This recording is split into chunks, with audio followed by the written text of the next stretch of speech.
भारतीय मुशीर कौमी सलामती अजीत डोवल ने We are committed, as you are committed, to fight against terrorism with all our might. I'll brief you about the details.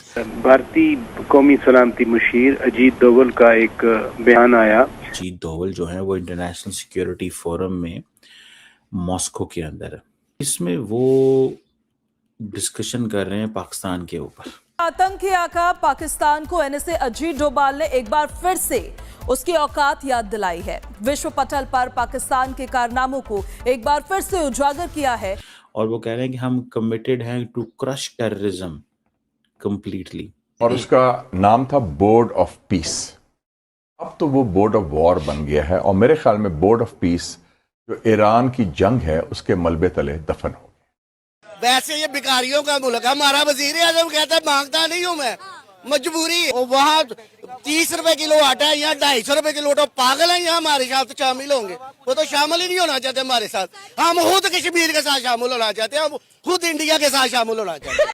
और जो पाकिस्तान की तरफ से अमेरिकी सदर को नोबेल पीस प्राइज के लिए बार बार नामजद किए जाने का ऐलान है, अब नोबेल पीस प्राइज, अब पीस का ताल्लुक, पीस का नाम ट्रंप के साथ नहीं हो सकता। वो वॉर हो सकती है, जारियत हो सकती है, अमन एक मुकद्दस चीज़ है, वो इसको अलहदा रखें। आपके ख्याल में शहबाज शरीफ साहब को कोई वजाहत देनी चाहिए इस हवाले से? अब यहीं से अंदाज़ा लगा लें कि क्या मतलब what kind of environment it is at the moment. तो ये जो अजीत डोवल साहब हैं, ये जाहिर बात है प्राइम मिनिस्टर मोदी के इंतहाई करीब तरीन शख्स जाने जाते हैं। जय हिंद दोस्तों, very warm welcome to Hindustan special channel. Bharat के राष्ट्रीय सुरक्षा सलाहकार अजीत डोभाल रूस की राजधानी मॉस्को पहुंचे। वहां उन्होंने एक बड़े अंतर्राष्ट्रीय सुरक्षा सम्मेलन में हिस्सा लिया और दुनिया के सामने भारत का साफ संदेश रखा। डोभाल ने कहा, आतंकवाद के खिलाफ लड़ाई में दोहरा रवैया नहीं चलेगा। जो देश आतंकवाद को पनाह देते हैं उन्हें तय करना होगा कि वह किस तरफ खड़े हैं।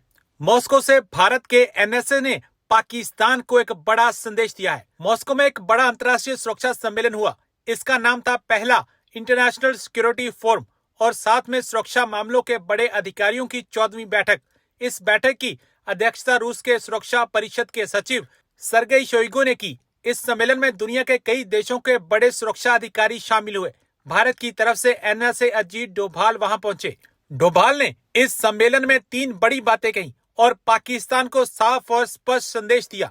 डोभाल ने साफ कहा कि आतंकवाद के खिलाफ लड़ाई में 2 तरह की नीति नहीं हो सकती। मैं देख रहा था कि इंडिया के national security adviser Ajit Doval जो हैं वो इंटरनेशनल सिक्योरिटी फोरम में मॉस्को के अंदर है और इसमें वो डिस्कशन कर रहे हैं पाकिस्तान के ऊपर।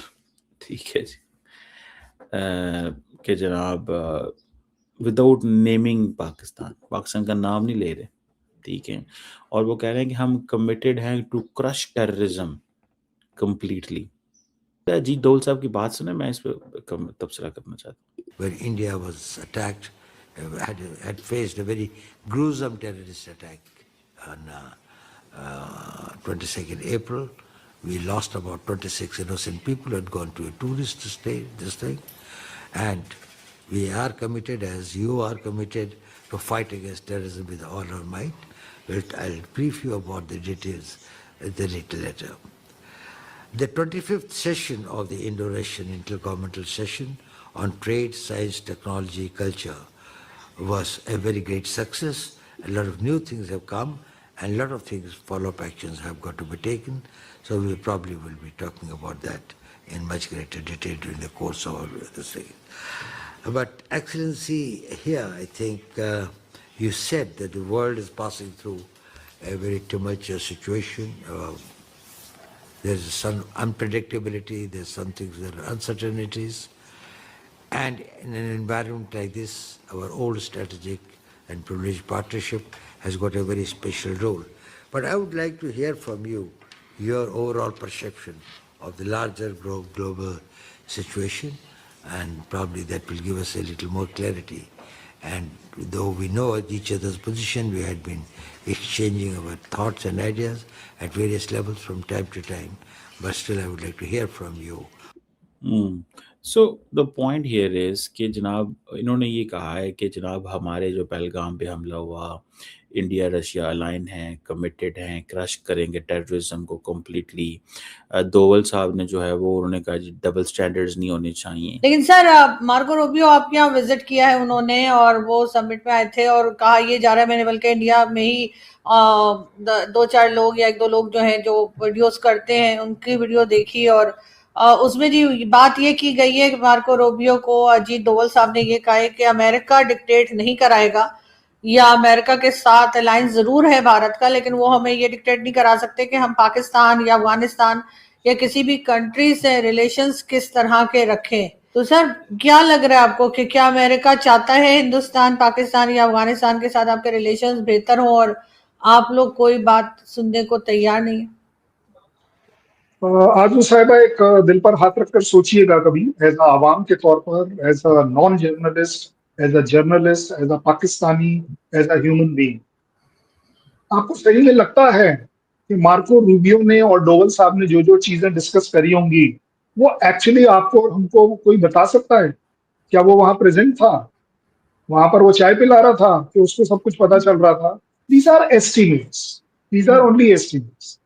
मैं कोई डिसरिस्पेक्ट मीन नहीं कर रहा किसी के लिए, और बाय द वे ये बड़ी नेचुरल सी बात है। सो मुझे लगता है कि जो स्टेटमेंट्स लोग देते हैं, आप मैं इंक्लूडेड है उसमें, we must take them with a pinch of salt. हर एक का अपना अपना स्टाइल है, हर एक का अपना अपना वैल्यूएशन है। और सबसे बड़ी बात, अगर मैं अभी आपके शो पे कोई बड़ी तगड़ी सी बात कर दूं एंटी पाकिस्तान, आप देखना वो वायरल हो जाएगी। लेकिन मेरा एम वायरल होने का नहीं होता है, मेरा एम होता है कि आपके थ्रू आपकी जो पढ़ी लिखी जनता है, हम उसके अंदर एक सच्चाई की बात लेकर एक एक करके डिस्कस कर लेते हैं। इंडिया का जिस तरह का एटीट्यूड अब तक रहा है नॉन अलाइंड मूवमेंट से लेकर अब तक, शायद कहीं ना कहीं हम ये जरूर कह पाते हैं कि इंडिया किसी से भी डिक्टेशन या डिक्टेटरशिप नहीं एक्सेप्ट करे। लेकिन इसको भी पिंच ऑफ सॉल्ट के साथ लेना पड़ेगा। ऐसा नहीं है कि नहीं लेगा का मतलब है पत्थर पे लकीर होगी। कई बार हमारे इंटरेस्ट होंगे जिस वजह से शायद हमें दूसरी कंट्री की सुननी भी पड़े, इसमें कोई डाउट नहीं। एक एग्जांपल यही ले लेते हैं कि अगर हमारे पास सैंक्शंस का थ्रेट था कि हमारे ऊपर सैंक्शन लगेंगे, तो हो सकता है इसलिए हमने ईरान का ऑयल नहीं लिया। अब कोई इसे डिक्टेट करने के लिए बोल दें।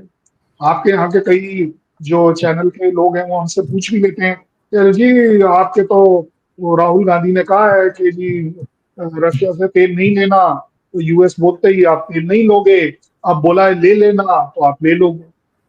जबकि सच्चाई कुछ बिल्कुल इंटायरली डिफरेंट है कि इंडिया ने कभी तेल लेना यूएस से बंद किया ही नहीं था। कोई क्या कहता रहा या क्या कहता नहीं रहा, ये ऑन रिकॉर्ड है कि S-400 जब हम खरीद रहे थे रशिया से, तो यूएस ने बोला था कि India can come into sanctions. अब वो आया या नहीं आया, यूएस की मजबूरी है या हमारी विनिंग है,